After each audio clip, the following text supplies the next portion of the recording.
monde, je suis très contente de vous retrouver aujourd'hui dans une nouvelle vidéo et je vous retrouve pour un nouvel update bande dessinée. Je vais vous parler de toutes les lectures graphiques que je fais au fur et à mesure de mes lectures, donc chaque fois vous aurez un plan différent par bande dessinée. On commence aujourd'hui avec la conférence de Maïgrand. C'est adapté d'une nouvelle de Kafka, si mes souvenirs sont bons, c'est une nouvelle qui s'appelle Rapport pour une académie. Je la connaissais pas du tout, je l'avais jamais lue, mais j'ai beaucoup aimé l'adaptation en bande dessinée. Pour vous raconter l'histoire, c'est un peu barré, donc il faut se mettre dans l'idée que c'est un petit peu spécial. C'est une personne qui va venir faire une conférence auprès d'académiciens. Et en fait, on se rend compte que cette personne qui fait la conférence n'est pas un homme. En tout cas, ne l'était pas à la base. À la base, c'était un singe, et en quelques années, ce singe a évolué jusqu'à devenir un homme. On va tout expliquer, toute sa vie, de sa captivité, parce que c'est un singe qui a été capturé par les hommes et qui a été ramené en Europe. On va suivre de sa captivité à sa condition d'homme, comment est-ce qu'il a évolué. Au début, j'avais un peu peur d'avoir une lecture qui met vraiment en avant à quel point tous les animaux sont envieux des hommes, à quel point ils voudraient tous être des hommes, et en fait on n'est pas du tout là-dedans. On est dans quelque chose de très intelligent, de très réfléchi, qui questionne de manière très pertinente et très fine, je trouve, le rapport entre les espèces. Ça remet vraiment en question la condition humaine, la condition animale, parce qu'on n'hésite pas à montrer les travers des hommes, à montrer tout ce que les hommes ont de laid, et au contraire à montrer l'intelligence des animaux. Et j'ai trouvé que c'était vraiment super bien fait. J'ai bien aimé le dessin aussi, que j'ai trouvé très joli. Et c'est une bande dessinée qui est vraiment pertinente, je trouve. Ça se passe au début du XXe siècle, vu que ça a été écrit par Kafka, c'était contemporain de Kafka. Mais ça résonne beaucoup encore aujourd'hui parce que malheureusement, les rapports entre hommes et animaux n'ont pas tellement changé au fur et à mesure du temps. Et moi, c'est vraiment une bande dessinée que j'ai aimée. Au départ, j'avais peur que ce soit un peu trop spécial pour moi. Mais en fait, toutes les réflexions qui sont amenées m'ont parlé et m'ont plu. Donc si ce genre de thématique vous intéresse, je pense que c'est une bande dessinée à lire. J'ai lu La Dame Blanche de Quentin Zution. C'est une bande dessinée que je voulais lire depuis quelques mois parce que le Lombard me l'avait déjà proposée. Finalement, elle avait été postposée.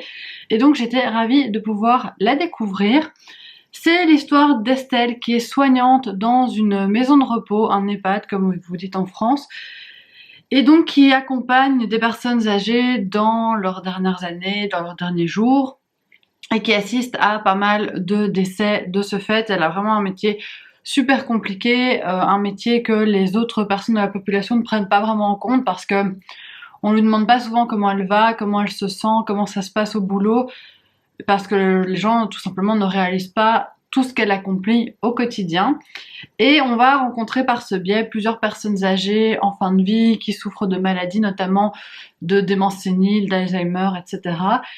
Et c'est très bien fait parce que c'est tout en sensibilité, tout en émotion. Je vous avoue que j'ai été pas mal chamboulée parce que c'est vrai que ça remet pas mal en question la manière dont dans notre société on traite les personnes âgées, qu'on va mettre dans un home, et une fois que ça se détériore un peu, qu'on va peut-être parfois laisser de côté. En tout cas, c'est vraiment ce qui est dénoncé ici, et ouais, ça m'a vraiment émue. J'ai eu les larmes aux yeux.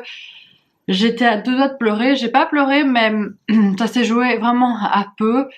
Et c'était très beau, j'ai trouvé. Et alors, j'ai bien aimé le dessin parce que tout est assez monochrome dans les tons bleus. De temps en temps, il y a des touches de couleurs supplémentaires, mais ça reste hyper neutre dans les couleurs, et le trait du dessin est très beau, je trouve. Ça amène beaucoup de poésie à tout ça. Et si vous voulez lire une lecture émouvante sur la vieillesse, sur la fin de vie, je ne peux que vous recommander cette bande dessinée que moi j'ai vraiment énormément aimée. J'ai lu la bande dessinée Amalia d'Aude Picot. C'est la première fois que je découvrais cette autrice slash dessinatrice, parce que je pense qu'elle fait tout dans la bande dessinée. Et j'ai bien aimé, franchement, j'ai passé un bon moment avec cette bande dessinée. On va suivre l'histoire d'Amalia qui est maman d'une petite fille, belle-mère d'une adolescente et compagne d'un homme. Et au-delà de ça, elle a un boulot extrêmement prenant dans une sorte de start-up un peu à la mode où on utilise beaucoup de termes en anglais. Et son compagnon, lui, travaille dans le blé, dans le pain. Et en fait, Amalia, elle sature un petit peu parce qu'elle se met une pression monstre sur les épaules pour tout concilier, pour être une super maman, pour être super efficace au boulot, pour être une bonne compagne. Et en plus de ça, donc en plus de toute cette charge mentale qui pèse sur elle, elle a aussi toute une charge écologique parce qu'on est dans une phase où la planète ne va clairement pas très très bien. On voit qu'il y a beaucoup de changements au niveau écologique qui ont été causés en partie par la pandémie, parce qu'on va parler un petit peu de coronavirus dans cette bande dessinée. Et du coup, elle a cette pression-là, en plus de toute la pression de sa vie quotidienne sur les épaules. Et on va voir qu'à un moment, juste, elle sature. Et je trouve que tout ça, c'est très bien abordé par cette bande dessinée, parce qu'on va suivre plusieurs des personnages à la fois. On va suivre principalement Amalia, mais on va aussi suivre Nora, sa belle-fille, un petit peu son mari, et je trouve que c'est intéressant de multiplier les points de vue et de se rendre compte à quel point on est tout le temps dans la recherche de l'efficacité et du rendement dans notre société. Et juste à un moment, c'est plus possible de se mettre la pression comme ça sur les épaules. Et Amalia, elle va être obligée de dire stop, elle va être obligée de lever le pied. Et je trouve qu'on n'échappe pas à certaines caricatures, notamment des adolescents, parce qu'on va suivre Nora qui est hyper fan d'une youtubeuse, et on présente encore une fois les youtubeuses beauté comme des vraies quiches. J'ai un problème avec ça, honnêtement. J'ai l'impression que dans toute la littérature, roman, BD ou autre, dès qu'on parle d'une youtubeuse beauté, c'est toujours pour la représenter comme une personne sans cervelle. Alors que pour moi, c'est pas du tout le cas. Au-delà de l'aspect superficiel du maquillage, ça peut être, d'accord. Il y a souvent des personnes réfléchies, il y a souvent des personnes avec un cerveau, et je trouve ça assez dommage de tout le temps se cantonner à ce truc de à la youtubeuse beauté, c'est forcément une cruche. Et ça m'a vraiment gênée, et je trouve aussi que les adolescents sont stéréotypés dans cette histoire. Après, tous les traits sont un peu tirés, je pense que c'est fait exprès. Le boulot d'Amalia, la première fois qu'on la voit au boulot, elle décroche le téléphone et elle dit: oui, nos experts sont experts en expertise de gestion de risques. Oui, les risques climatiques sont mis à jour toutes les heures, il faut consulter le P1034, je vous l'envoie à Zap. Enfin, vous voyez, il y a tout qui est mis en place pour être dans cette exagération. Mais parfois ça m'a un petit peu fait tiquer. Par contre, le message, il est vraiment hyper positif, et je pense qu'il parlera au plus grand nombre. Au niveau des dessins, c'est pas forcément mes dessins de prédilection, mais je m'y suis très vite fait, je m'y suis très vite habituée, et au final je trouve qu'il véhicule super bien le message qui est transmis. Je voulais vous parler de La fille de la mer de Molly Knox Ostertag, que j'ai lu et que j'ai beaucoup aimé. C'est une bande dessinée young adulte.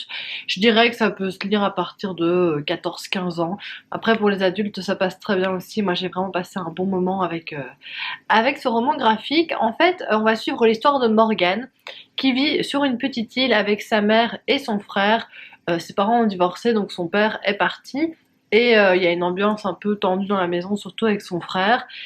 Et elle cache un secret à ses amis, un secret assez lourd. Bon, je vous dis pas quel secret, on va le comprendre très très vite. Et un jour, elle va manquer de se noyer, et une jeune fille va venir la secourir dans l'eau. Et cette jeune fille est une jeune fille différente des autres parce que c'est une métamorphe. Voilà pour l'histoire. J'ai vraiment bien aimé parce que j'ai trouvé ça hyper doux, hyper frais. Ça va parler déjà de cette histoire de métamorphose qui est assez particulière. C'est le seul élément fantastique qu'il y a dans l'histoire. Ça part pas du tout dans un truc hyper fantastique. C'est vraiment le point de départ. Mais à part ça, ça va surtout parler du premier amour, du fait d'accepter qu'on puisse être différent des autres, et que c'est pas grave si on ne ressent pas la même chose que ce que nos amis ressentent, si on ne vit pas la même chose qu'elles. Ça parle aussi un petit peu de la protection des animaux marins, donc ça j'ai trouvé que c'était cool. Et vraiment c'est tout en douceur, tout en tendresse. Morgane, c'est une héroïne hyper attachante, et la fille qu'elle rencontre, Kelsey si je me trompe pas, est aussi super mignonne. Et il y a des beaux messages, et je trouve ça cool de faire lire des trucs comme ça à des ados. parce que ça sort un peu des clichés de la romance habituelle. Ça nous propose quelque chose de différent. Et ce qui est cool aussi, c'est qu'il y a beaucoup de moments où on va être dans les SMS du groupe. Donc on va alterner entre les planches plus classiques. Le dessin est sympa, je trouve. Et les planches avec des conversations comme des conversations WhatsApp. Donc c'était vraiment très très sympa et j'ai beaucoup aimé cette bande dessinée. Je vous retrouve bien longtemps après, j'ai eu la maladie dont on ne doit pas prononcer le nom, mais maintenant ça va mieux, donc je voulais vous parler de mes 2 dernières bandes dessinées pour cette vidéo. Je les ai lues il y a plus d'une semaine, mais je vous en parle seulement maintenant, parce que j'avais pas envie de venir vous parler avec mon visage un peu décomposé, c'était pas très chouette pour vous. J'ai lu Melville de Romain Renard, c'est le premier tome. Il y a plusieurs tomes qui sont sortis à ce jour, je pense qu'il y en a 3, mais les BD se lisent indépendamment parce que chaque fois ce sont des histoires différentes. Le seul point commun, c'est que ça se passe dans la ville de Melville. Donc moi j'ai lu l'histoire de Samuel Beauclerc, qui est considéré comme le premier tome parce que c'est le premier qui est paru. Je pense que c'est paru en 2013 si ma mémoire est bonne. Et ça c'est de la bande dessinée 100% belge, on est sur du polar. L'histoire c'est l'histoire de Samuel qui est écrivain. Il a écrit un roman qui a bien fonctionné et il doit écrire un deuxième, mais il est en panne d'inspiration et donc il va avec sa copine aller dans la maison de son père qui, si mes souvenirs sont bons, est décédé. Il était aussi écrivain et il avait une maison à Melville. Et c'est la page blanche, il n'arrive pas du tout à écrire, et il va rencontrer un frère et une sœur pour lesquels il va faire des petits travaux dans leur maison. Et voilà, je vais pas vous en dire plus. Au niveau de l'histoire, bien qu'il se passe pas énormément de choses, c'est quand même très prenant, je trouve que c'est très réussi, ça m'a bien embarqué, j'ai trouvé ça intéressant, j'ai trouvé ça sombre, j'ai trouvé ça bien mené. Et ouais, il y a plusieurs thématiques assez difficiles qui sont abordées, donc ça m'a bien plu. À pas lire si vous avez le moral dans les chaussettes, c'est vraiment pas une bande dessinée joyeuse, on est plutôt sur quelque chose de dramatique. Et ce que j'ai particulièrement aimé, ce sont les graphismes. Je trouve la bande dessinée vraiment très belle, c'est très réussi, c'est très particulier en fait, parce qu'on a un type de dessin auquel je suis rarement confrontée, mais j'ai trouvé ça très beau. Vraiment j'ai été charmée par les graphismes de cette bande dessinée. Et alors, Romain Renard, il a aussi prévu une petite playlist à écouter en lisant la bande dessinée. Malheureusement, je l'ai pas fait parce qu'il fallait installer une application sur un iPad. À partir de ce moment-là, c'était trop pour moi. Je suis une énorme flemmarde. Il m'aurait dit playlist sur YouTube, honnêtement, je l'aurais fait. Mais là, il y avait un truc à télécharger. Je me suis dit, bon, tant pis, je passe. C'est un peu con de ma part peut-être parce qu'à mon avis ça apporte quelque chose à l'expérience. Mais en tout cas je lirai les 2 autres tomes de Melville je pense parce que j'ai passé un moment hyper intéressant, ça m'a bien plu. Et j'ai aussi lu quelque chose de bien plus joyeux, le 2e tome de Bergère guerrière de Jonathan Garnier et Amélie Fléchet. J'avais adoré le premier tome de cette petite bande dessinée, j'avais trouvé ça trop mignon et ça n'a pas manqué avec ce 2e tome qui est dans la même lignée. L'histoire du premier tome, c'est l'histoire d'un petit village. Tous les hommes sont partis à la guerre il y a 10 ans et les femmes ont dû se débrouiller par elles-mêmes et elles ont fondé l'ordre des bergères guerrières. C'est-à-dire que c'est des petites filles que dès l'âge de 10 ans, on entraîne à devenir des femmes fortes, indépendantes, qui savent se défendre contre les dangers. Et nous, on va suivre en particulier Molly. Et quand le premier tome commence, Molly, elle a 10 ans. Donc elle va être formée comme bergère guerrière.